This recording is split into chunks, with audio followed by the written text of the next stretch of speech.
Aneka, and I am grateful to be alive and to be doing this with you again this morning. Thanks for joining us. Yeah, definitely. Many thanks for being here again today. My name is Janice Cobham, and I'm going to take the lines of AI this morning. I should always remind you it's very, very necessary that you do that as well. Follow us across all our social media platforms, all of which you can find at spectrumtv.com. So on Instagram, on YouTube, on Facebook, please do well to follow us. Let's grow the community. But more importantly is the fact that you can always drop comments and make your reactions to all of the conversations we will be having this morning. So do that ASAP. Yeah. And of course, we keep you informing you on the go as well. That's welcome once again, Rise and Shine Daily, where we get to talk about things happening around the country and yeah, conversations on the front burner, conversations that actually get Nigerians talking. Yeah.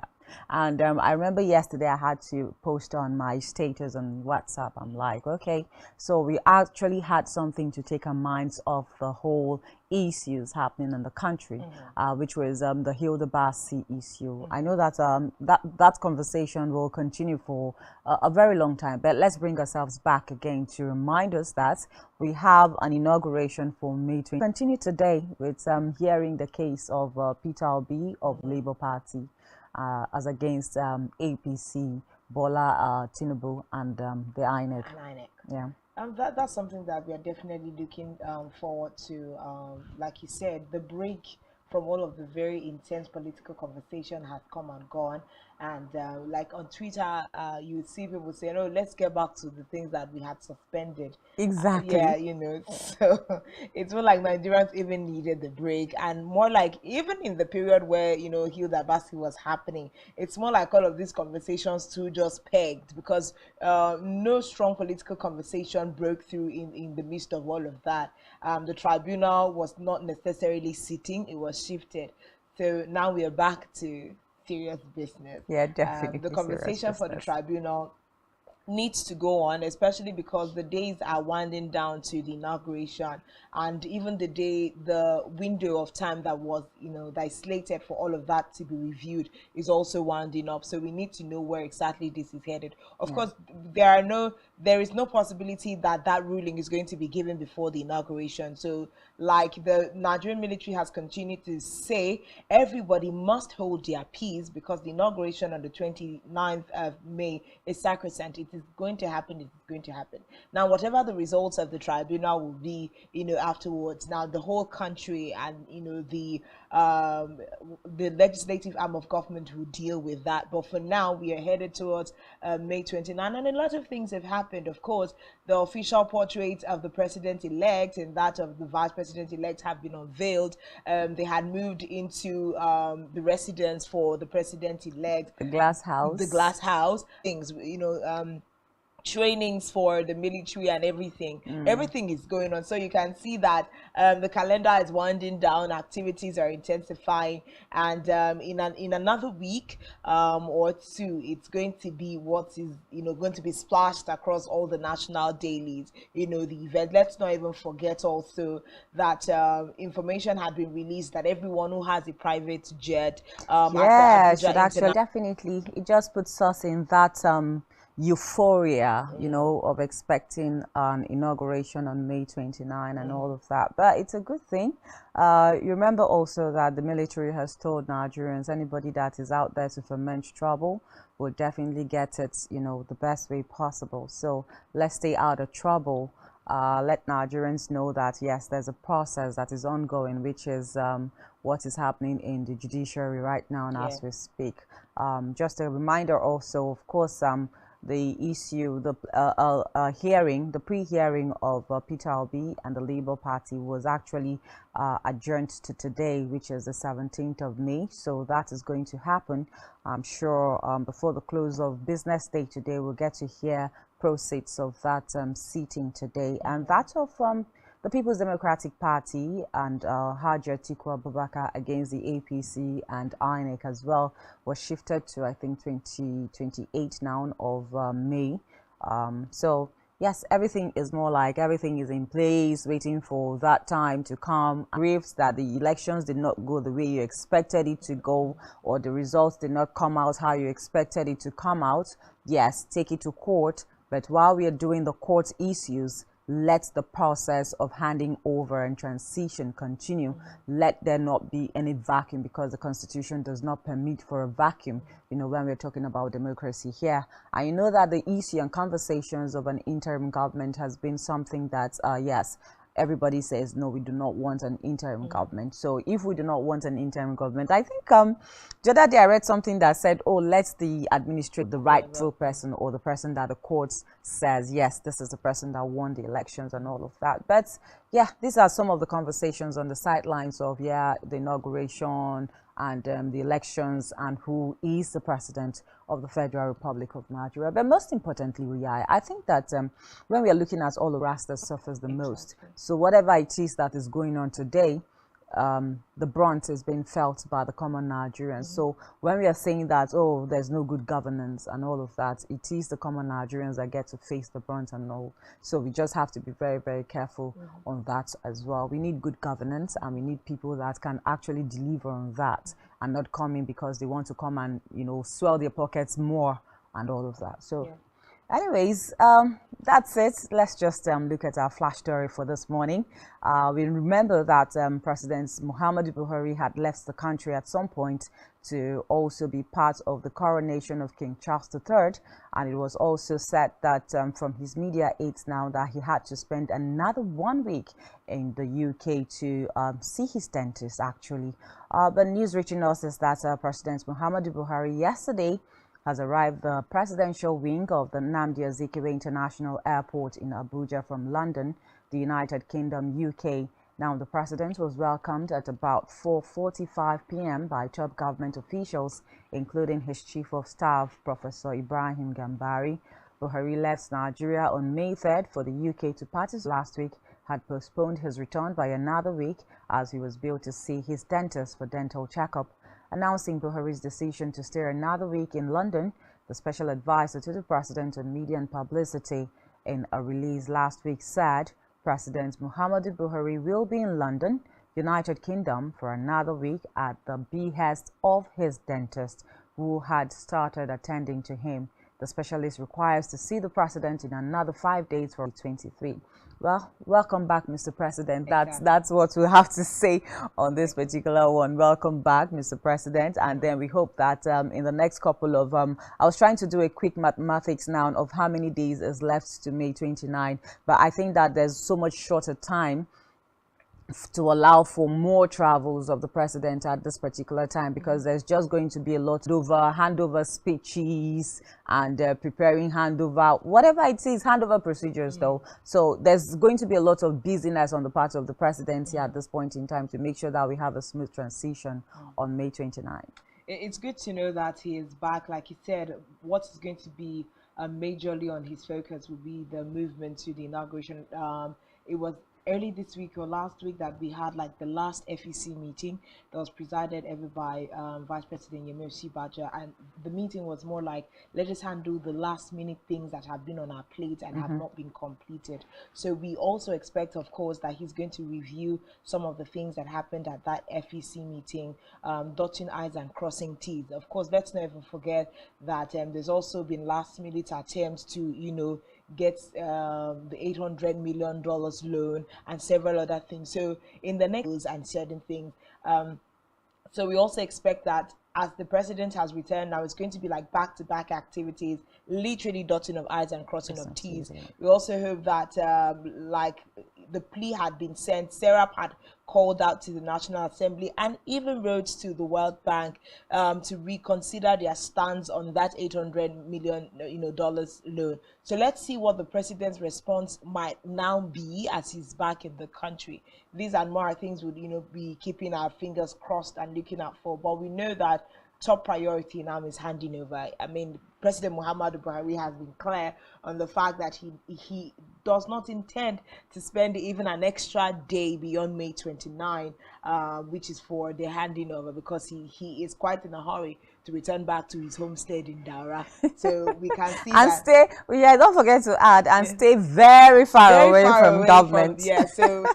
As is expected, we are not going to be seeing him hanging around anytime soon. So we know that the next 11 days are very important to the president. But then we move on to that particular story. Yesterday, we had mentioned the fact that the National Association of Resident Doctors has warned members of the National Association of Resident Doctors to shelve their planned 5-day warning strike, describing it as illegal. Now, the Minister of Labour and Employment, Chris Ngige, issued the warning shortly after receiving a letter from NARD executive notifying him of the impending industrial action billed to commence midnight today. Of course, that industrial action was meant to begin at 12 midnight today. Now, reacting to the letter dated May 16, 2023 and delivered to his office at about 5 p.m. same day, Ngige said on receiving the letter, he contacted the Minister of Health, who informed him that a meeting has been scheduled by his office with the resident doctors on Wednesday, May 17. He therefore advised the doctors to avail themselves of the opportunity for social dialogue with their employer rather than embark on a warning strike which is unknown to the law. Now, he said, and I quote, "I would advise them to attend the meeting with the Minister of Health tomorrow. I will also advise them very strongly not to," quote him, "if they want to take that risk. The options are there. It is their decision. They have the right to strike. You cannot deny them that right. But their employer has another right under Section 43 of the Trade Dispute Act to withhold their pay for those 5 days. So if the NARD has strike funds to pay their members for those 5 days, no problem. The health ad hoc doctors. Now, the ILO principles at decent work, especially for those rendering essential services. He said lives should be protected. Now, this is the crux of the conversation that we see here.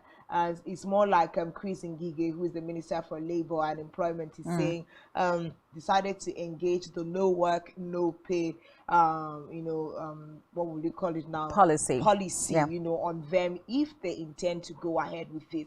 So now it's left for us to see what NARD's response is going to be.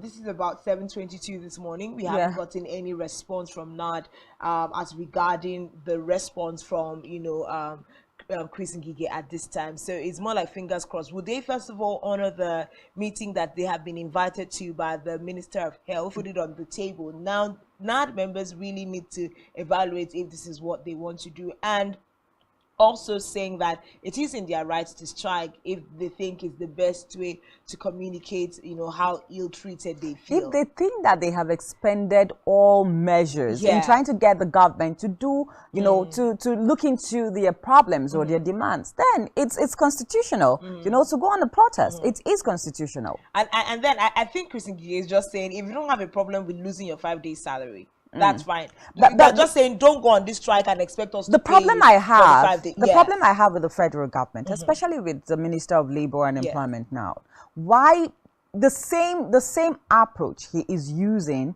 for the resident doctor questions we need to be asking, right? Until this moment that we are talking, I think that the ASU issue has not properly been addressed. And the salaries have not also been paid. Been They have paid. not paid them the arrears of the time period. So I think there are better striking. ways that Chris Ngige, as Minister of Labor and Employment, can actually approach these things and not try to use, because for me, I think that this is more like a cohesion, right? Yes, this is more like a cohesion tool. Okay, so if you say you want to go on strike, but we are not going to pay you for that strike that you're going for. Right now, instead of him to say, okay, let us see how we can, you coax these people, because whether we like it or not, the things that they are demanding for are their rights. It's not as all the health sector is as we speak. We are also aware. And then you're telling doctors, no, you're not supposed to leave the country to go for greener pastures. You're supposed to put in 5 years first before we even give you your full license. And doctors are saying, no, that is modern day slavery. So while we are trying to date on, what the Minister of Labor and Employment is trying to say, of course, doctors are saying that they are going to shun the talks. Medical tourism gulps $3 billion in 3 years. So we are talking about a situation where we are saying our medical system is not working. Doctors are saying that we are not well paid. Our welfare is in a deplorable state. And we are seeing our politicians and elites leave the country every now and then. Address the needs of everybody. Let's not even forget, we had a guest, Dr. Yahuza now, who spoke with us a couple of days back, and he was saying that, truth be told, we don't have the medical skills within the country to even take care of some of the medical needs we have within the country. Dr. Yakasai, rather. Because we're talking about the fact that why does the president always have to jet out of the country? Even the listing as to attend to his dental needs, it had to be a doctor in the United Kingdom. So, and that is still amounting to money spent, because every day that the president... Will we put that under the hardship allowances? It's part of the hardship. It's going through dental hardship. So, yes, it's dental hardship. So it's going to be among, not even forgetting that there are also funds voted for his health, that fringe benefits for his health and all of that. Of course, so we are looking at the fact that the people who are the minders of the system, they are not touched by, the feelings of those under them. Like he said, Chris Ngige coming out from this end is more like a NAD members to say whether or not that is, strong enough, reason for them to shelve their strike, as it were, whether it's a warning strike or a strike indeed. It's just in their volition to say whether, and really at the end of the day, 5 days salary as compared to all the salaries you have not been paid as backlog, is it really worth downing the tools for? These are conversations you must have in broad daylight, because some of them are saying they have been owed salaries for several months. There's certain fringe benefits they have not been paid. 5 days salary that you're not going to be paid, is it worth sacrificing your life for 5 years in a country that is not providing you with the basic environment and amenities to even project yourself and express yourself before you can you know how a working environment can demoralize you. We've been talking about mental health for the longest time within the last 2-3 years, and imagine what some of their work environments. So you need something to carry out a surgery or to do one or two things, and you don't have it, and you're going to. I shared a story with you about how a particular friend of mine had to, after she had worked the hospital for so long, she needed to conduct a surgery, and every time she goes, they say there is no light. There's no light for her to do a surgery. And she was dying slowly. And so she did and took it to the hospital. And like a joke, her surgery was conducted. With the rechargeable lanterns. Yes. So that is the health sector that we belong to in this country. And then we are spending $3 billion every year. Is it every year now? Yes. Talking about Naira. $3 billion. Right? So if you convert it now, I'm sure your mental health cannot carry it. And we're spending that in other countries to better the health facilities of those countries. And then we come and tell doctors, no, don't go on strike. The doctors have their own, that 5 days that doctors will be going on strike. But again, I think that the federal government and the health sector, the doctors, resident doctors, like you always say, let's come to a middle Let's point. find a middle ground. Let's find a And I middle think there's ground. something else we need to look at here, because in Chris Ngige's speech, he kept on, referring to their employers of labor. Now you're talking about the Ministry of Health and every institution that, employs the doctors. Sometimes it looks like these institutions and these heads of, these employers are in some kinds of conversation with the government for a meeting. So there is also a gap in communication between the leadership of the Ministry of Health, the employers of labor of NAD, and those of labor and employment. Someone sometimes seems to be playing with the intelligence of those involved in their agencies and establishment. And we believe that one way to now that they have already said they want to go on strike, why haven't we been having reviews of all the things that they have put on the table? Don't even forget that the Minister for Health had come out to say, with regards to the initiative to have doctors in the country for 5 years before, saying they cannot, they are Allow not, that to they happen. cannot allow that to happen. So we are also seeing disparity in interest where you come to labor and employment, you come to the employers of these different sectors. For instance, we are currently talking about the Ministry of Health. It seems like everybody, if NAD is thinking they have a different problem from what the Ministry of Health sees as a problem, then we are going to be is hydra headed, and Yeah. nobody knows where to pin the issue at the board. Yeah, it's really a serious problem here, but we'll definitely keep you updated with things happening and the outcome of this particular strike. Of course, the protest, or rather strike, is supposed to start today, being Wednesday, by resident doctors now, NAD. But let's go to another very interesting. It looks interesting though, but it's a little bit laughable. Yes, definitely. It's a little bit laughable because when we think about how and the efforts of the Nigerian military, especially the army, one would wonder, how do you say thank you to these people that sacrifice their lives? And sometimes, I don't know if not sure he's going to come back. So psychologically, I have that mentality that this might just be the last time I'm going to be seeing my husband. And so when we want to say thank you, or we want to appreciate these kinds of people, how much, what will be commensurate to the efforts that they're putting in? And that forms our next story for this morning. Of course, cash gifts and brand new bicycles were presented to 58 soldiers selected from various units of the Nigerian Army in Jos Plateau. Now, the presentation was done by the General Officer Commanding GOC 3 Division and Commander Operation Safe Haven, Major General Abdul Salam Bagudu Ibrahim, at Headquarters 3 Division Auditorium, Jos. Now, according to the GOC, the items were in recognition of the hard work, dedication to duty, and good conduct of the soldiers. General Ibrahim and the cantonment to be more dedicated to their task. He revealed that it was not just hard work that earned the recipients the award, but a combination of hard results and character. He warned that soldiers must not be found wanting, as anybody found indisciplined and engaged in misconduct shall face appropriate sanctions. Now, earlier in his welcome remark, the Chief of Staff Headquarters 3 Division, Brigadier General, he urged commanders at all levels to objectively select recipients of such gifts to encourage others to aspire to achieve the feat. Also, he charged the recipients to maintain the standard of discipline and dedicate more of their energy to serving the country.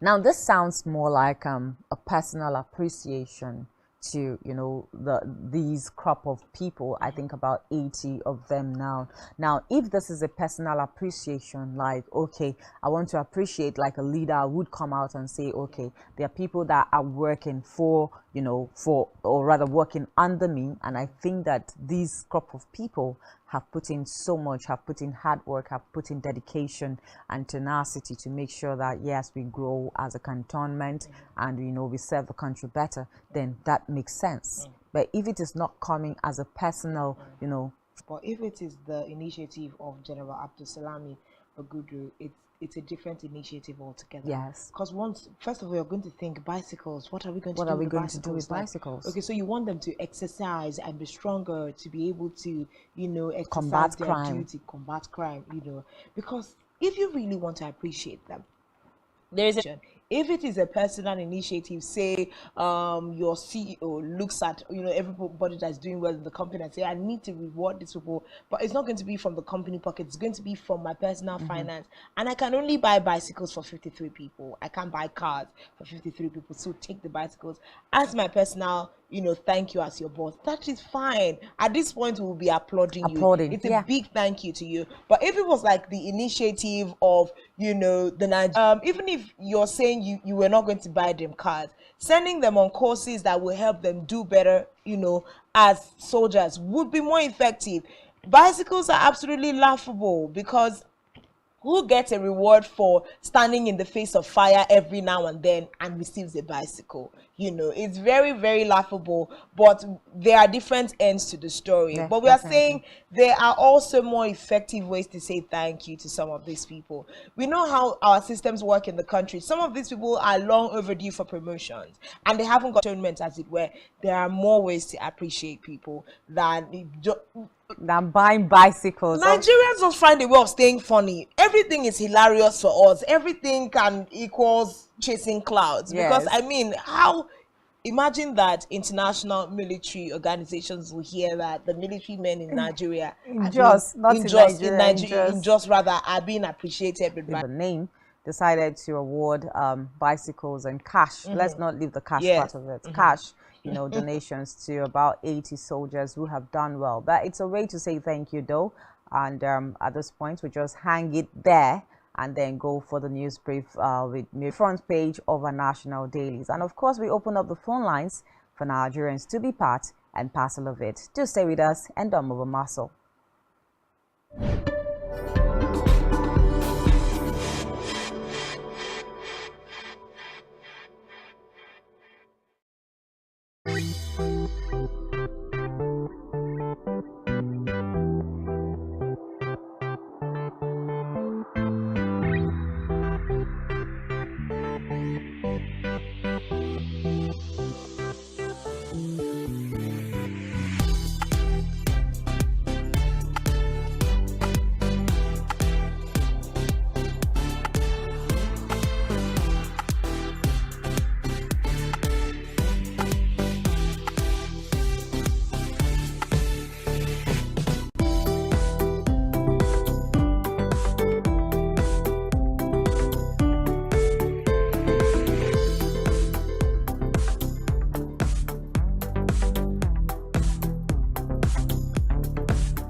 state and government, Secretary General, distinguished delegates. This was the Labour of Nigeria for Spectrum TV to report for the last 6 consecutive counting.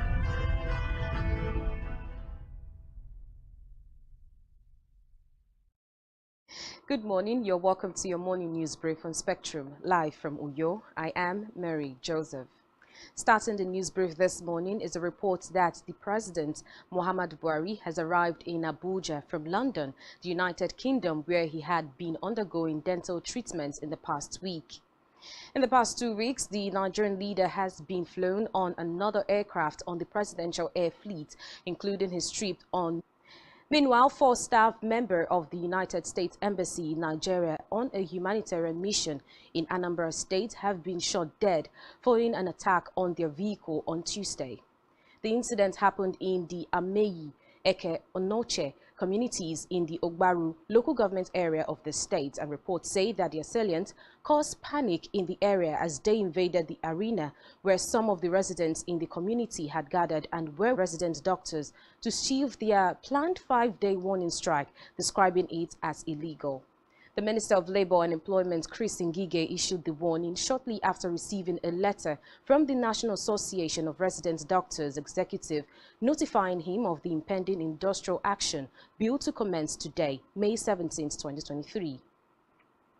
Heading out to the foreign scene, President Joe Biden and Republican leaders have expressed cautious optimism that a deal to raise the U.S. debt ceiling is within depth, adding that failure by the U.S. government to meet its debt obligation could trigger global financial chaos. And finally, in sport, Inter Milan reached the Champions League legal final for the first time in 13 years as Lautaro Martinez's goal sealed victory over fierce rivals AC Milan in Istanbul on 10 June after a disciplined second-leg display ensured their progress. We'll have details of these stories and more in our news at 12. I'm Mary Joseph. Let's get back to Rise and Shine, where we have Janice and Uyai on standby. Do have a wonderful morning. As of state and government, Secretary General, distinguished delegates. This was the Labour of Nigeria for Spectrum TV to report for the last 6 consecutive counting.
Welcome back. If you're just joining us, this is Rise and Shine, and we're coming to you live from Uyo, the capital city of Akwa Ibom State, Nigeria. Of course, Mary Joseph just brought us back after giving us tidbits of global news. Yeah. And some of the things that we have conversed about already on the show, the fact that the President of the Federal Republic of Nigeria, President Muhammadu Buhari, has returned after his 2-week break in London. Of course, he needed to see his dentist.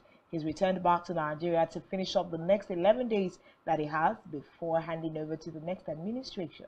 We also saw the fact that the military in Jos Plateau State appreciated some soldiers who have been of worthy character and service with bicycles and cash prizes. Well, we are asking, bicycles, are those the best reward for men of the military? That's something you need to find out, and you can only do that if you're following us across all social media platforms. You can engage these conversations across our social media platforms, like, share, comment. Of course, we also saw the fact that the federal government, as led by Chris Ngige, who's in charge of Labor and Employment, the ministry, said the NAD, resident doctors of Nigeria, cannot go ahead with their 5-day warning strike if they intend to be paid for those 5 days. Well, is that some form of coercion or not? These are things we've already had conversations about. So go back in time on our social media platforms and check out these conversations. At this time, we have something else on the table that is worrying. Of course, 11 days to most administrations in Nigeria winding up, and we've continued to say for the last 1 month that we have seen last minute signings and last minute innovations, and you requesting for money by federal government, state governments, and what exactly is happening. And we are bringing this information back, home on our home front, Akwa Ibom State. Just last week, our state governor, His Excellency Udom Emmanuel, and the governor-elect were on the front burners for issues that we quite don't understand. So let's do a quick run. Yeah. Now, the Akwa Ibom State government has commenced investment in the real estate sector in Atlanta, Georgia. Atlanta, Georgia is like, several seas and several oceans away from Akwa Ibom State. When they say I had to cross seas and mountains and valleys, just to do something or get there. Exactly. In the United States of America, with $10 million as the project fund. Now, Governor Udom Emmanuel, who made this known while undertaking the groundbreaking ceremony of the project known as Akwa Ibom House in Atlanta, said the project was in partnership with the Akwa Ibom State Association of Nigeria, USA Atlanta chapter. Now, according to the governor, the money given by the state government is an investment which has acquired 23% equity of the investment and not a donation. He expressed optimism that the project will yield benefits and become a veritable source of external financial inflow to the state government. Inyememo Bong, who is the Commissioner for Information and Strategy, who disclosed on his Facebook, also quoted Michael Asuko, the National Secretary of Akisan and the project manager of the Akwa Ibom House project, as saying it is a $10 million project which will earn revenue to all the investors, which include the Akwa Ibom State government. He said the location of the project was significant, being sited less than 15 minutes from the busiest airport in the U.S. That's the Hartsfield-Jackson Airport, Atlanta. Now, Itoro Akpanekot, the national president of Akisan, thanked Governor Emmanuel for his continuous support for the organization, assuring that it will continue to support the government in various ways like medical outreaches, scholarship awards, and empowerment programs. Now, Emmanuel was accompanied to the event by the governor-elect Umoino, amongst others. This is a conversation on the table, and in black and white, we have read it there, and it's more like this should not be bringing as much controversy as it is brewing, or this should also brew as much controversy as it is brewing, because we are saying you're investing $10 million in a housing project all the way in Atlanta, the United States of America, when we have Akwa Ibomites who cannot afford a roof over their heads. Why not bring $10 million and invest it in housing schemes in Nigeria, in Akwa Ibom State, even where people get to pay minimally for the houses, but not like, like it's rightly stated there by the governor himself, Udo Emmanuel. He said this is not a donation, it is more like an investment, and we would expect return on investment once these projects start floating. Okay, that sounds like a wise way to put it, but that same investment could have been done in Akwa Ibom, and with little amount of money paid by Akwa Ibomite, you will still have your ROI. Why go all the way to the United States of America to have an Akwa Ibom house when Akwa Ibomites in Akwa Ibom cannot afford roofs over their head? One of the concerns that we are having here when we look at this is this another last minute opportunity and scheme to launder money from the Akwa Ibom people? Those are big questions, and big questions need big answers, Exactly. And I think that the Akwa Ibom State government should be in a better position to begin to answer these kinds of questions. Exactly. Now, we see that, let's take it away a little bit from, Akwa Ibom State, and, try to also bring a broader perspective to it. Just like you said, a lot of last-minute signings, a lot of last-minute borrowings, a lot of last-minute commissioning.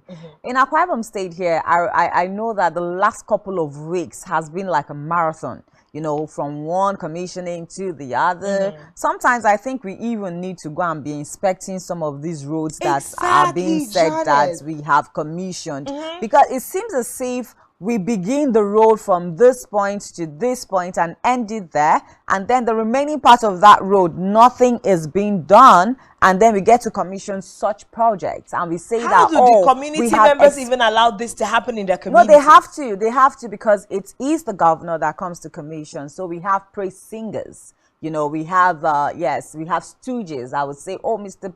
Governor, you're doing great. You're doing great. I'm not also saying that we shouldn't commend when they do great. Let's commend. But if we know that you want to do a project for a particular community, I think the other day we had conversations about why the governor should even have like town hall meetings to understand what the people really need. I like the fact that he has also made comments like, let's take ownership of these properties. Let's take ownership of these projects, so we don't get to like dismantle them or destroy them or something, right? So has the Akwa Ibom State government also come to that point where they get to have conversations, one-on-one conversations with communities, and say, what do you really need in your community? So it's possible that my community needs water and you're coming to give us road. What do we need road for? That would be the question. It's water we need. And so because of that, we will not be able to like take ownership of that road. So anything can happen to your road. But let's go beyond, doing all of this commissioning. If we do commissioning, let us do commissioning and know that we are commissioning real things and not, things that have been done haphazardly or done halfway and left the other way. But bringing it down to, yes, going to even invest all the way outside the country. It's a big question. We're just talking about $3 billion in the space of 3 years for medical tourism in other countries, busy developing other countries. Now, it's fantastic, an initiative, right? The sense that, okay, we are going to have return on investment. It's an investment we're making. Oh, this place, the building is going to be sited in one of the busiest, streets in the US and all of that. Is it more like a hostel? Is it more like a service apartment? That is what we don't know, because when you say you're siting it on the busiest, okay, so you have people coming to like rent. If someone is quickly coming into the United States, has a service apartment, to hang in for the while and all of that. So return on investment, fantastic, but it's more like we're putting the cats before the horse, because when we come down home, we have teachers that have not been paid arrears. They were on strike, you remember, and then all of a sudden, when we had the May Day celebration, they said teachers had called off strike. And of course, as press, we were wondering exactly what happened. All of a sudden, called off strike, and we are hearing again that teachers have gone back to strike. What about pensioners? Pensions have not Retired been paid, teachers. arrears have not been paid, and all of that. And also, we are in a state where it's predominantly a civil service state. How do people generate revenue? How do people get employment? Now, if you check the Nigerian statistics, the Nigerian Bureau of Statistics now, it is said that Akwa Ibom State falls under one of those states. That is, why are we not having social net schemes that can skill acquisition but centers? Janice, you can't even say we don't have those things, because is it workable? These are the things that question. Udom Emmanuel has lauded himself the most for doing, industrializing Akwa Ibom State for the last 8 years. We just don't know where the industries are and where the people that are working in it, are. And he's saying employment. Okay, he wrote it in Pidgin. Employment never day for states, but them don't invest abroad. And one investor, like you just Yoruba, said, yes, I want investors. So there is no job in the states, but we are investing abroad. This is Ann Baz, who says, what's this person? I am telling you, I just wait for the event to finish. Okay, this like we said, Hilda Bassi's event was holding a lot of Nigerians from concentrating on some of the things that were happening in the country, because this happened in the space of time where Hilda Bassi was breaking her world record. But it's a problem, and misplaced priority. We don't know where to make the right investment. And you would also hear the likes of Governor Udom Emmanuel also complaining that, finances have really been they've been constrained by resources in the administration because of COVID-19. Because of what else? We had something else that swamped us really strongly. Recession. They continue to say, we have been swamped, resources have been slim, but we see initiatives that don't touch the needs of the people. Bring $10 million and address the issue of retired teachers that have been striking in almost how many years since Udom Emmanuel have been on that seat of saddle, and it's just a problem. Okay, Chipo Ezeoga says, when you come back, we have lands in Ebonyi State for development. As una no see us in Ebonyi, go they invest for Atlanta. These are Nigerians just airing their views on how they feel. But I think at this point, the Commissioner for Information now in Imebobong has a lot to do in terms of sensitizing the public on exactly why they chose to do this investment in Atlanta and how. Because when we're looking at investment, we're looking at how the return on investment will also better the lives of those back home here. That's the objective. That should be the objective. Now, I don't know what the objective is for them, going to invest $10 million in a building in Atlanta now. But I think that whatever it is that government is doing as part of governance, it is so that whatever proceeds we get out of these kinds of investment, it is further plunged into making the state better for the citizens. So I think that Inieme Bobong, who is the Commissioner of Information, should, because this thing is highly debatable. A lot of Akwa Ibomites will come from the angle of, we are not feeling this government. We don't know exactly what the government is doing 8 years down the saddle, down the line, and nothing seems to have, there has been conversations of when you even look at all of the monies that have been allocated to Akwa Ibom State and you place it side by side with all of the things that Udom Emmanuel and his administration have said they have done, is it commensurate, right?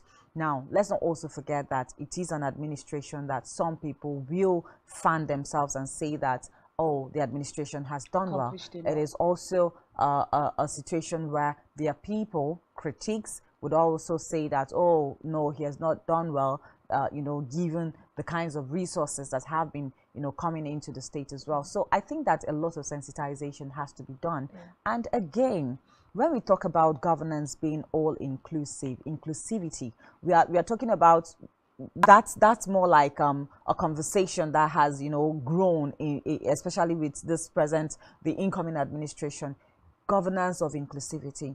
You sit down in your office and decide, I want to go and cite a project in Atlanta. Have you asked the people of Akwa Ibom State? Have you brought like a town hall meeting to say, this is what I think? Now, when we do this in Atlanta, this is the process that will come. And when the process comes, this is what we are going to use it to do in our state so that everybody can feel the return on investment. I think that just makes sense. But if we do not have that coming, then a lot of people will criticize this particular move, whether it is good, whether it's productive, or it's counterproductive. There will be serious criticism on it. But I think that when the right information is passed out, they had a ministerial briefing. They came up with something called the ministerial briefing. I think they've had it like twice now, yeah, where every parastatal in the state comes out with their head, you know, to talk about the things that they've been able to achieve and also answer questions from the public. So this should also form the kinds of conversations we have in interministerial briefings, where you say, okay, we are going to site a building in Atlanta. This is the purpose. This is the reason for citing that building. And at the end of the day, this are the projections we are having. And if it works out that way, this is what we are going to be using it to plunge back into the, into the society for. It makes more sense. It will make more sense if you're coming from an economic end. We may not say that the investment on its own, if it is legit. Yes. Let's not forget that there are questions around the fact that this might just be a pipe for A laundering. conduit pipe. Yeah, the conduit pipe to launder money.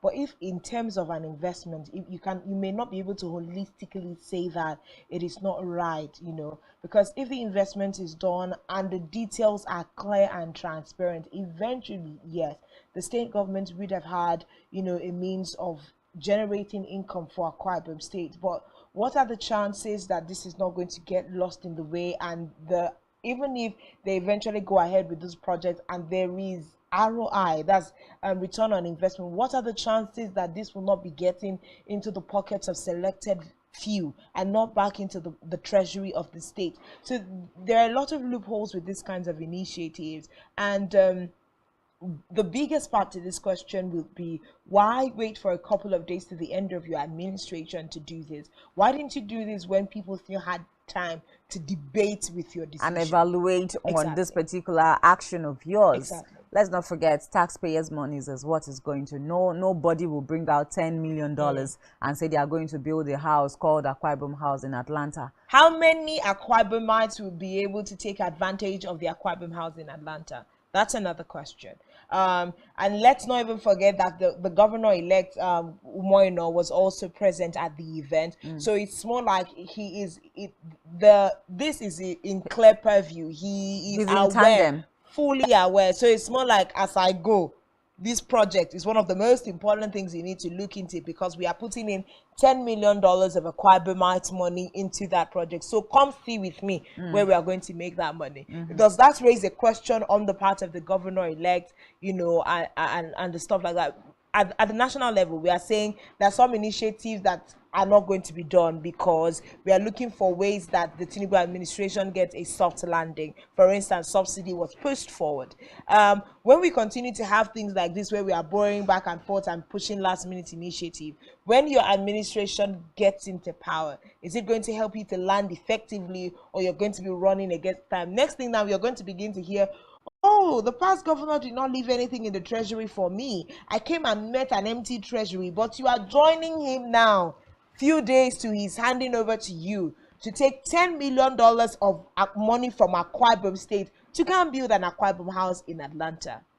You remember yesterday we were having conversations from the front pages. I think I can't wrap my head around the name of the person that actually was advising, do not get entangled with your successors. Yeah. Allow them do their job. Sarky.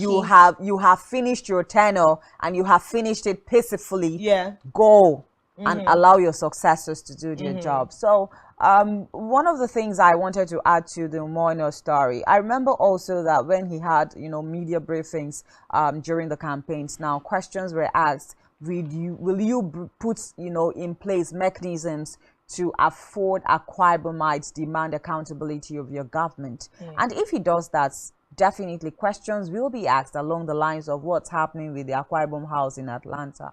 And definitely he's going to be giving responses, because at that point, we'll not be calling on Udom Emmanuel again, to come and respond to what's happening in the Atlanta house Akwa Ibom House in Atlanta. So it is now Pastor Moino that will be doing the answering of the questions, because I know that with the kinds of awareness that we have now from the political season of this year, definitely a lot of Nigerians will ask questions. President Muhammadu Buhari has told, incoming governors and all of the people that are coming in this particular administration, if you do not do what is right by the Nigerian people, they will kick your butt out of the seat. And that's sure. That's definitely sure. But that's where we're going to leave that particular story to rest. It is in the purview of Akwa Ibomites to find a way to keep the next administration accountable, especially with taxpayers' money and the fact that we've been blessed with natural resources. We need to be sure that the people that are minding our systems help the common Akwa Ibomite to benefit from it. But now we're going to be moving straight up to our daily spotlight, where we bring you stories from the front pages of our national daily.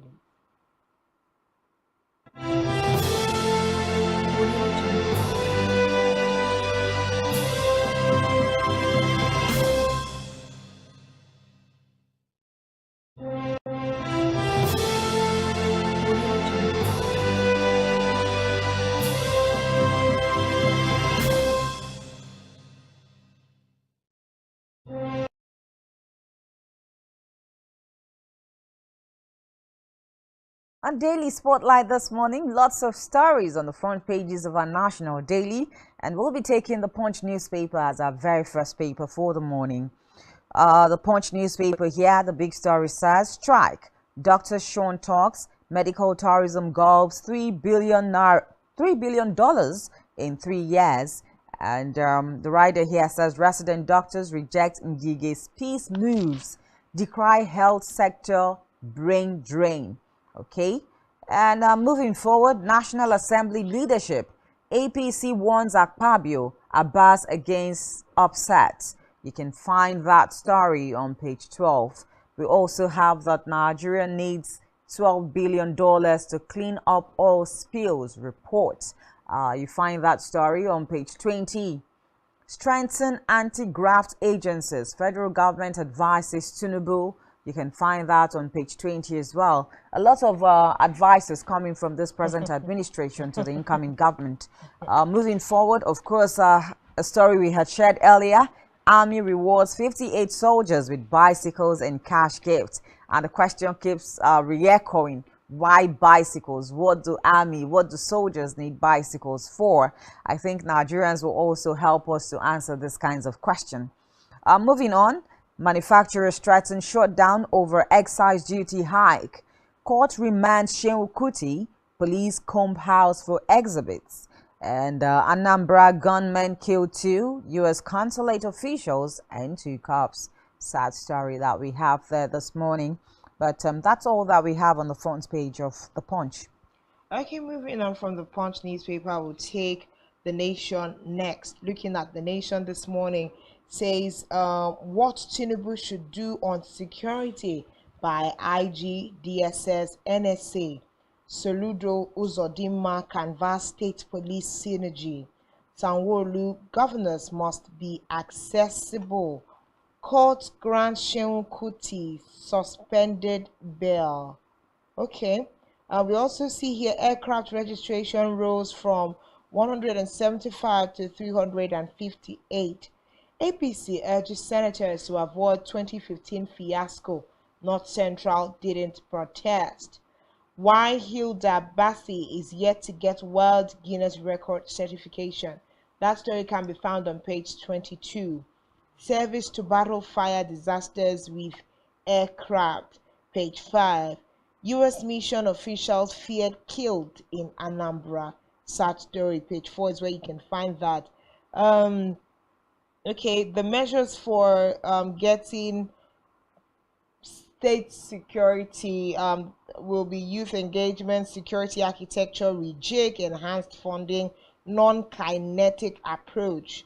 Poll petition, INEC president-elect oppose live telecast. That continues to be a controversial plea.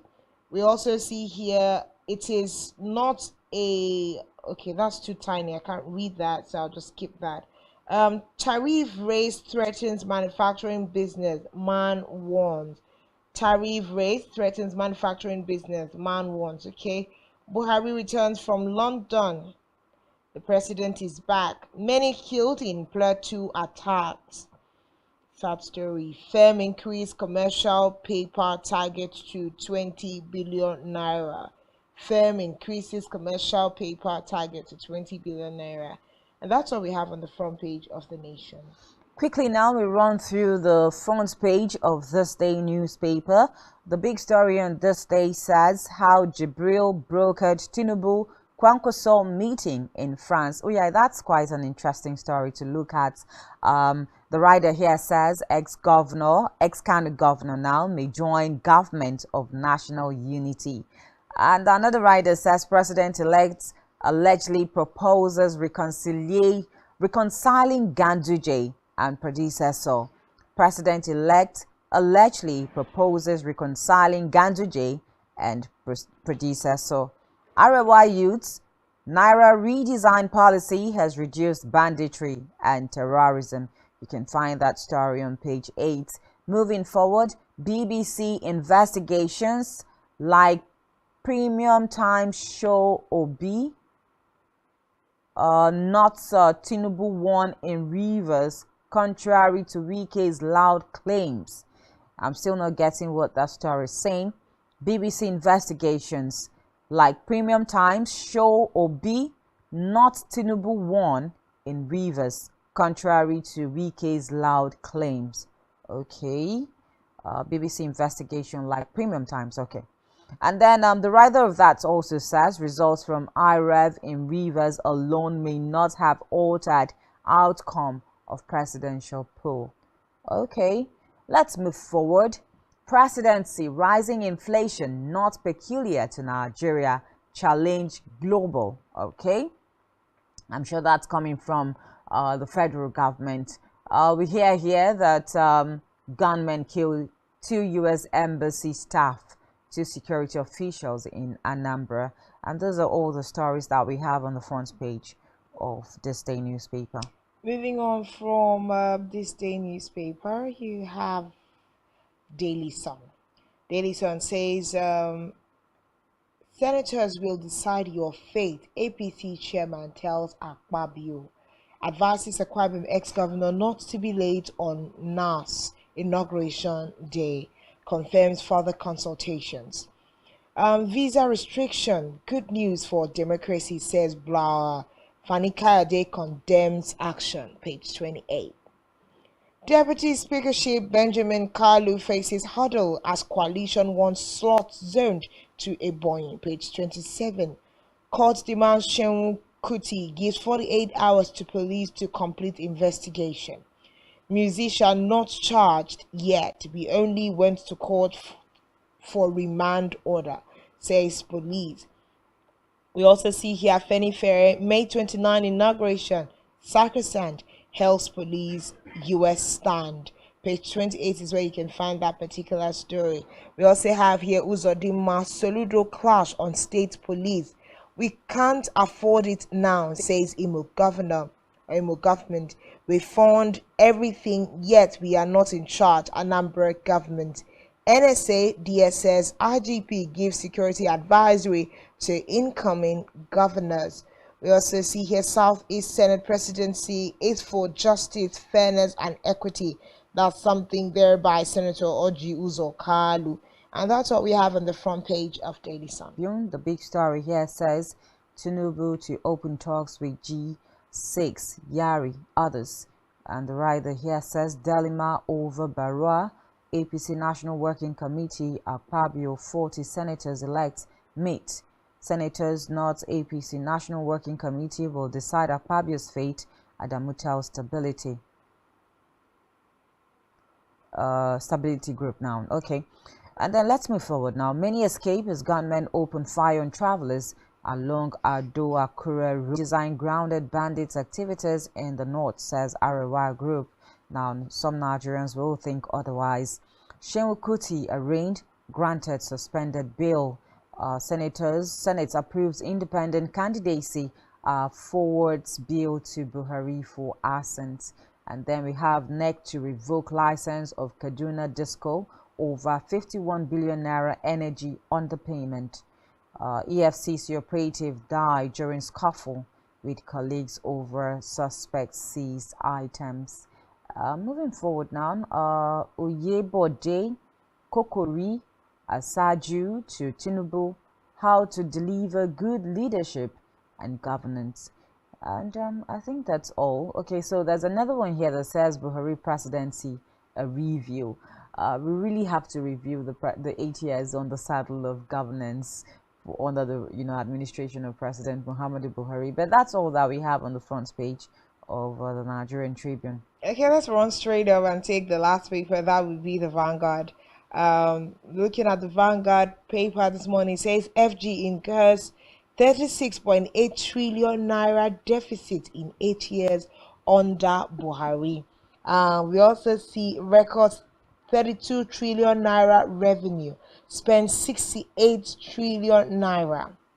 77% of deficit incurred in 4 years. Page 19 is where you can find the details of that story. We also have a picture story there showing us an induction for governors.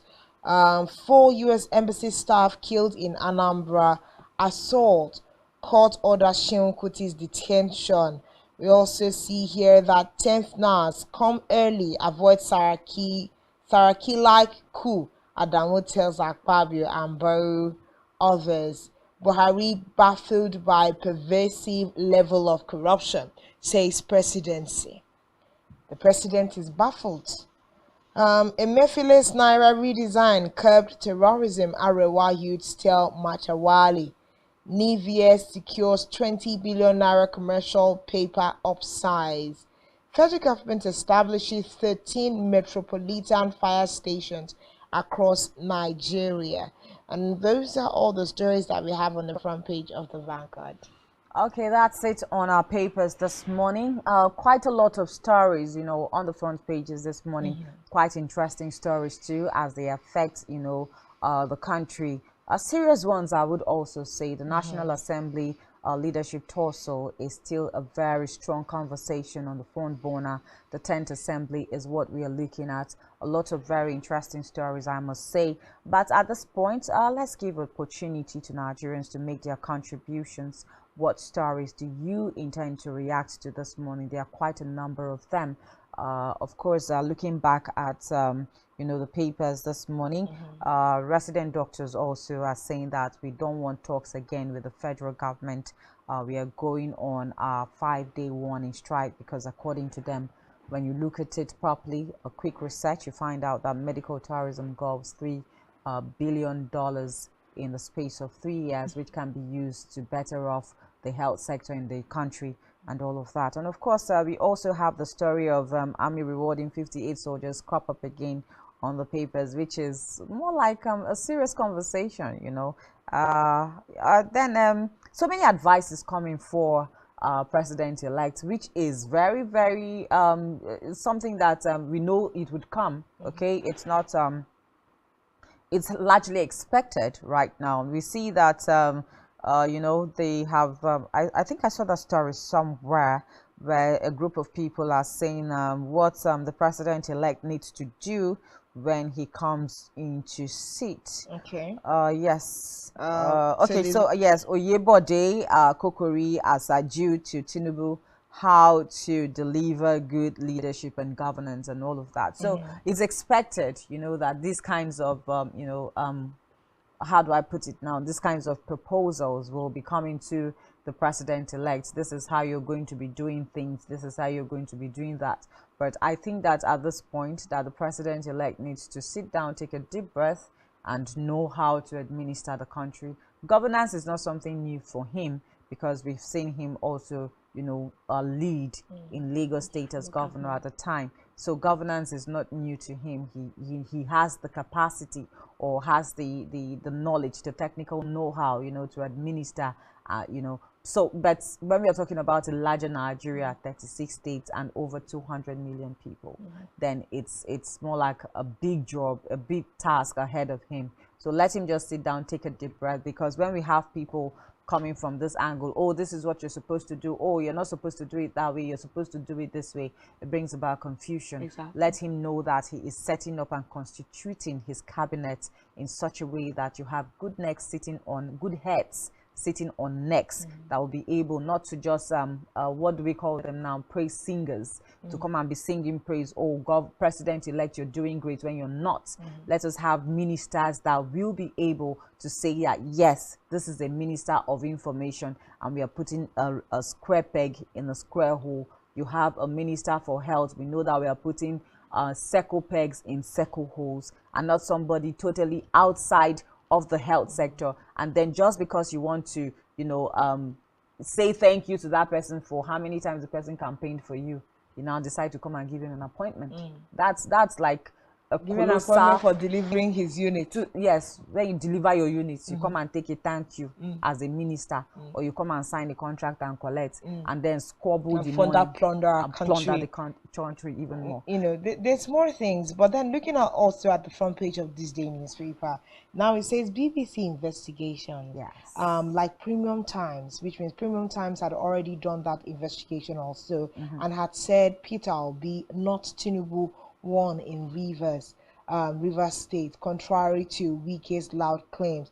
He says results from IREV in Rivers alone may not have altered outcome of presidential election, but That's another side of that's that another story. side. Of course, if you infer that, it's also saying we may not be able to say that it's inconsequential. It might not have an overall effect, but it's not inconsequential. Putting, you know, in terms of the results of investigation between as carried out by BBC investigation and Premium Times, it says that Peter Obi of the Labour Party actually won the elections in Rivers State. You can imagine that a lot more investigations are going on around, you know, things. Actual winners Yes, in different actual states winners, across the yes, country. of the 25th of February election. So a lot of people are still asking questions. People are still probing. And I know we've seen where people even said, oh, some of the ballot papers that were destroyed in certain units should have, you know, been put together as part of evidence and reviewed for the tribunals. But of course, we may not know to the extent to which lawyers on all the different teams have gone, you know, to put their case together. But this is quite a big story this morning, and we just know that we have to trust the judicial system, who are currently sitting on the case. Of course, today is Peter Obi's hearing against INEC and the APC from the 25th of February election. So so many other things. This is a nice card. Arewa youths of the North are saying that the Naira redesign policy by the CBN and Godwin Emefiele has actually reduced banditry and terrorism, you know, in Nigeria. Would we now say that for whatever is worth, we can say we have recorded some kinds of success with the money crunch and everything? I think at this point, somebody like our security expert now, Yahuza Getso, you know, should be on to actually tell us, because by the time Yahuza Getso begins to break down some of the things that we are seeing or they are experiencing in the North, it will look as if whether or not, you know, the cash crunch and the money redesign Naira policy actually curbed, you know, banditry and terrorism. Let's not also forget that in the course of you know, the redesign policy, we know that Southern Kaduna has been on the, you know, conversations across the country for a lot of terrorism that is ongoing. It is just the couple of, I think 1 week or so that we've not really heard, okay, Southern Kaduna. It has been like a trending story. Southern Kaduna has been trending for the longest of time on Twitter because of all the issues that have been going on in Zanon Kataf, now local government area of Southern Kaduna. So when Arewa youths are coming up to say that, look, it has curbed insecurity and terrorism, a lot of Nigerians will ask questions. So why do we still have like those kinds of outrages in Southern Kaduna? Why are we still having conversations of crimes and criminality ongoing there as well? But then again, I think that we are all Nigerians. People are entitled to their opinion. It also depends on the angle that the ROI youths are looking at it from. Because they might be looking at it that the spate has not been as high as it used to be before. It has greatly reduced, and that for them could also be a point, a celebratory point for them. Maybe they are also waiting to hear that, oh, 500 and something children have been taken into the forest and they're demanding for ransom. But when we talk to Yahuza Get, so he tells us that these things continue unabated, right? Every day people are taken into the forest. Every day women are raped. Every day men are killed, and all of that. Farmers are killed. So we begin to ask, are the Arewa group really doing the investigation into, you know, these kinds of crimes and criminality before coming out to say that the redesign Naira policy, you know, affected or, you know, made any difference at this point in time? But these are some of the stories on the front pages this morning. We were expecting to hear calls from Nigerians to give us their own side of the story concerning some of the stories on the front page. But at this point, let's bring you a report of some commissioning, last-minute commissioning by this present administration, all in the aim of finishing strong. I will take that and we'll be right back.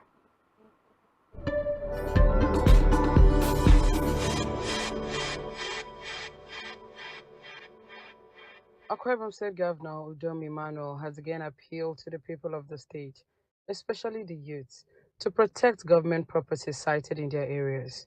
Governor Emmanuel, who made the plea while inaugurating the Bakifia Ikpembareyu Ikorabio Somko Road, linking Obotokara and Ikorepena local government areas, decried the total destruction of the coconut plantation, worth millions of naira at Istinobolo, by suspected youths of the area, noting that the issue might lead to loss of thousands of jobs and affect the supply of raw materials to the coconut refinery in the area. Today, even with all this development we are trying to put on ground, people are trying to destroy what we put on ground.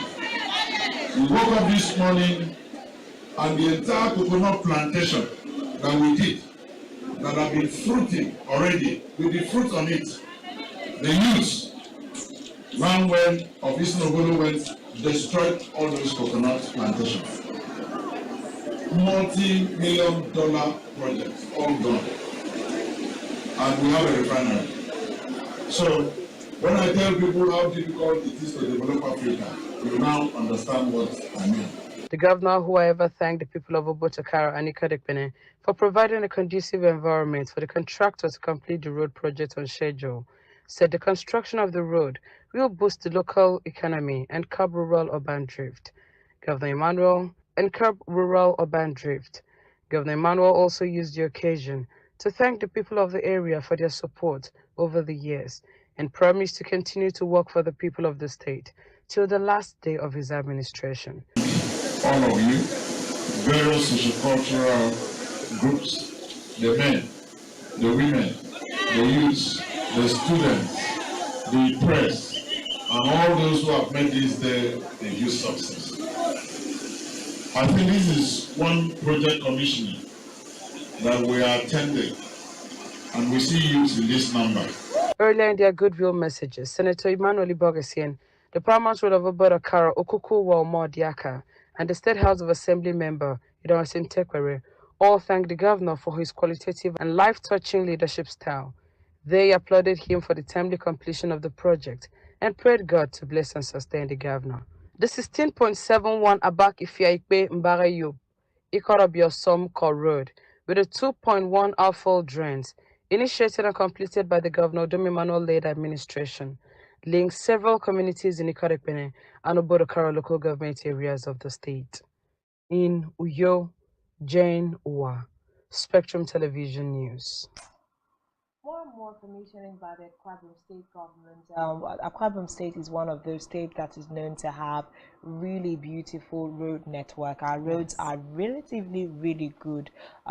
Durable is another question. How long they're going to last is another conversation altogether. But do we have good roads for the site? You know, it is currently good, and that's one thing we can say that the Udom Emmanuel administration has done In urban centers.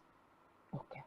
Yes, we need to specify on that. In urban centers, the urban of course. So, like the city centers are lit with good roads. So, if people came to our cities, they will really be impressed, you know, as they always are. But then, we need to push more attention into rural connects, you know, because there are some roads that should lead us to other states of the federation or other local governments, and their roads are zero to non-existent actually. But that's what we've been having in our state so far, and we also would just say thank you to the governor of the state. But something Janice raised earlier is we also hope that some of these commissionings are not from here to there and there to there, is the fact that the roads have not been completed. Yeah. We need to be honest and transparent in the things that we are doing. The full stretch of the work is done, because there's tendency that once you've commissioned one part, it will be hard to come and complete Commission the other parts. We are looking at a situation where we have seen that things are not completed.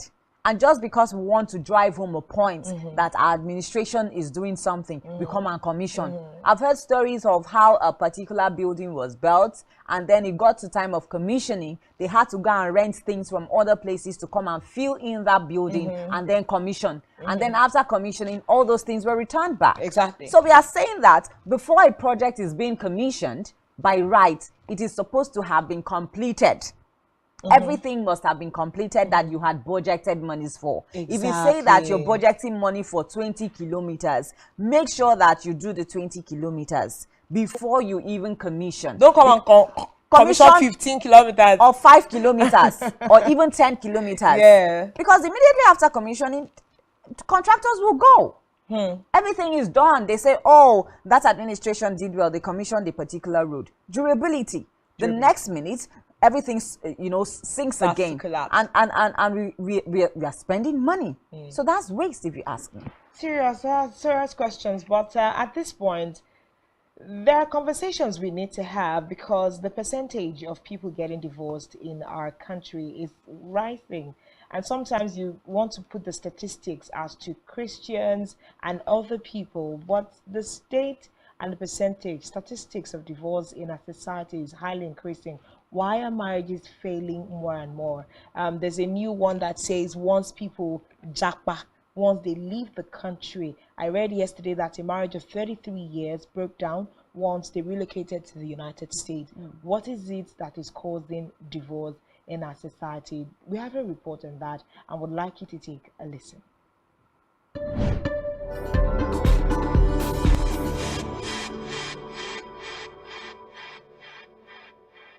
With this way, I give it to you, the name of the Father, Son, and the Holy Ghost. Amen. Marriage is a beautiful union created by God, but of late, the institution of marriage has experienced many divorces. Let's find out the causes and effects on children, couple, and the society at large. Marriage, an event that bonds two or more people together for life, thus creating a legal, cultural, or religious connection between them, is currently witnessing an increase in the rate of divorce. Marriage is important if you want to be married. There are people that believe that they're not destined to be married. And they have biblical basis for doing so. But if you are meant to be married, if I am meant to be married, which I have been married, I should see it as something very, very important. And of course, there will be no growth in our society today if marriage has been taken out of the way from the onset. You and I wouldn't have been here. This issue of marriage has become so vexing. God actually gave us marriage so that we can procreate, which is one. Number two, live in love. Number three, have harmony. Stable. A married person will think twice before getting some things done. And there are other advantages of marriage. What is marriage? Marriage is the union of two or more persons to the exclusion of others. Why would I say and more persons? We have a statutory marriage, which is marriage after the act. That is the union of two persons to the exclusion of others for life. We have the other one, which is the customary marriage and the Islamic marriage. There's something called polyandry, which is practiced in South Africa. And in the definition of polyandry, it means a woman can have more than one man. People marry for several reasons, including love, companionship, the desire to build a family, financial stability, social status, and to some extent, religious fulfillment. Incidentally, in our modern day, you notice that a lot of people are not prepared for marriage, but they run into marriage. They run into marriage because of societal pressure, because the culture demands. A lady who is up to 30 wants to get married by all means, even when she's not socially prepared, psychologically prepared, spiritually prepared, financially prepared. Marriage is a contract. Marriage is very critical. And of course, it is from marriage that we have families spread across society today.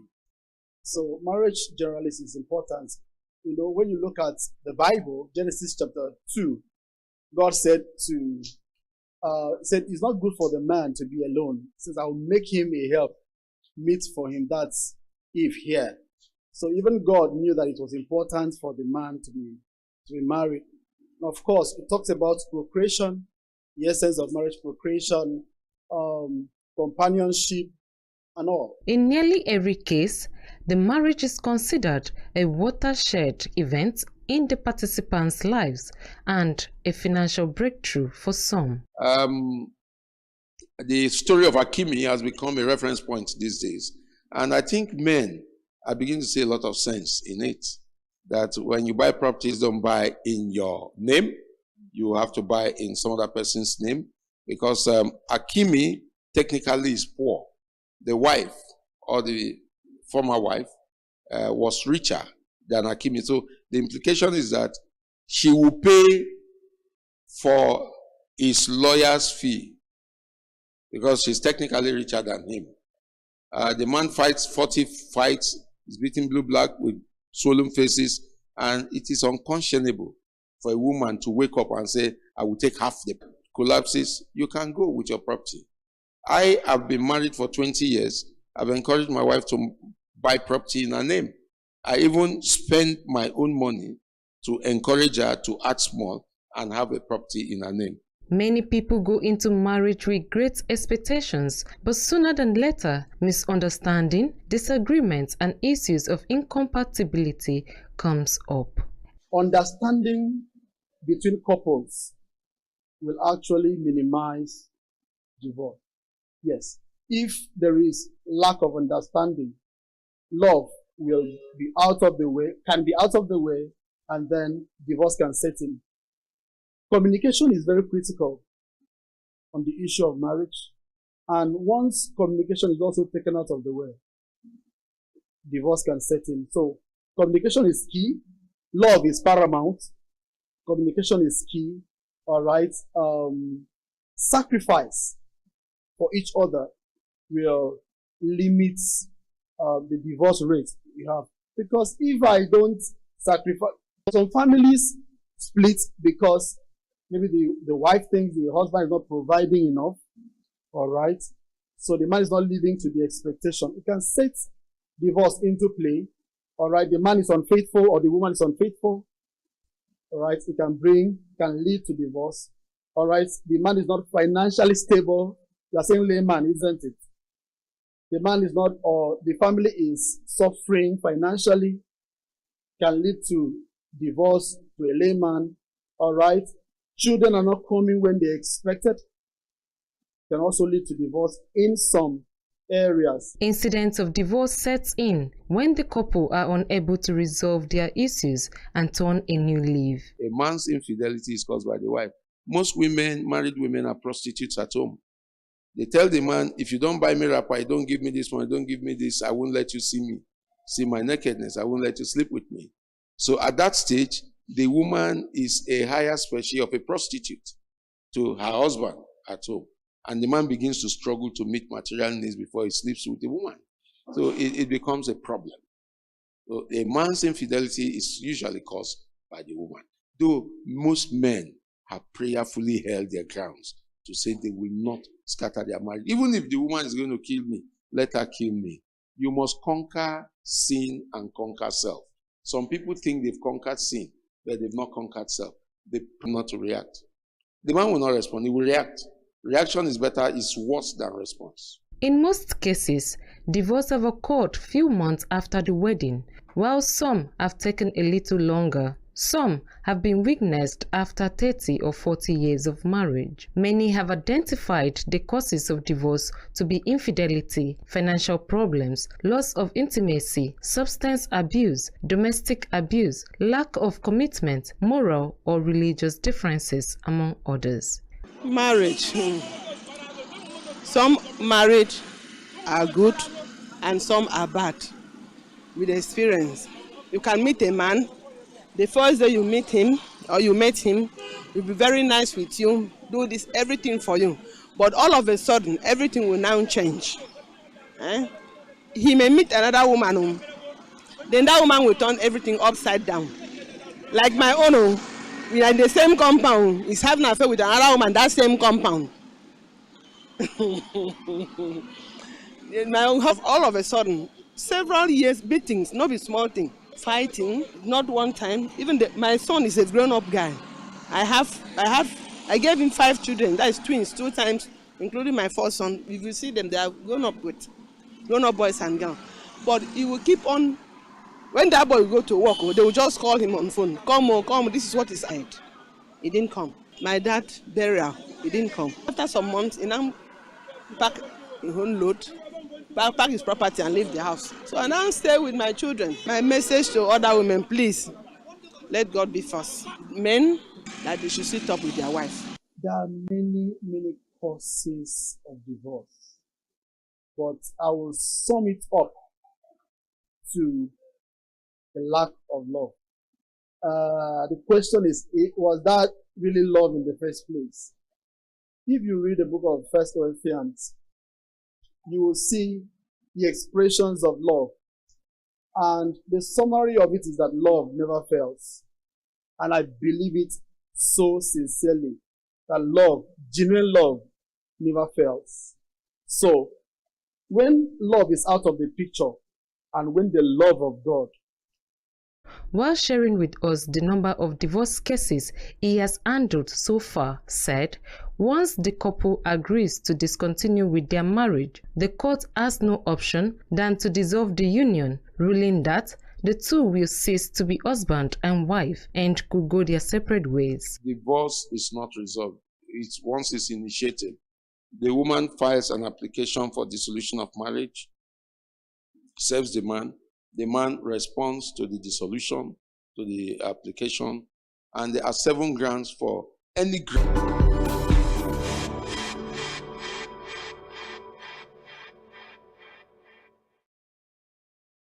Yeah, we wish that we could have continued that particular report on divorce there to the end, but because of time, our time is up and we need to go. But I know that you were, maybe from the point of gender now, very touched about the testimony of that particular lady, all she went through in her marriage, and we were asking questions like, oh, how did we even get that kind of person that was able to share her story and all of that? But these are some of the issues that we have in marriages now. Now we are talking about a woman that has been able to open up and say this is what her husband has been doing, being violent and all of that. But let's also remember that it's a two-way thing, right? So even as the women are complaining, there are also men that are also complaining about their spouses. Yes, there are men that are getting it hard. And I think just to land this, we can say that it's important to look before you live maritally. And don't ignore your intuition. When your intuition is aching you about a person, just pay attention, because like we're saying behind as we listened, love covers a multitude of sin. Each and every one of us has a sin that another person cannot condone. But love, in love moments, it's all shedded, either long term. And there's a lot we would have wanted to say about this, but we'll definitely continue these kinds of conversation on other programs. Yeah, definitely that. Okay, so this is the much we can take on Rise and Shine this morning. Thank you for being a part of our show. We'll definitely do this again tomorrow. But until then, keep being great Nigerians and being productive at everything you set out your mind to do. My name is Janice Cobham. Bye-bye.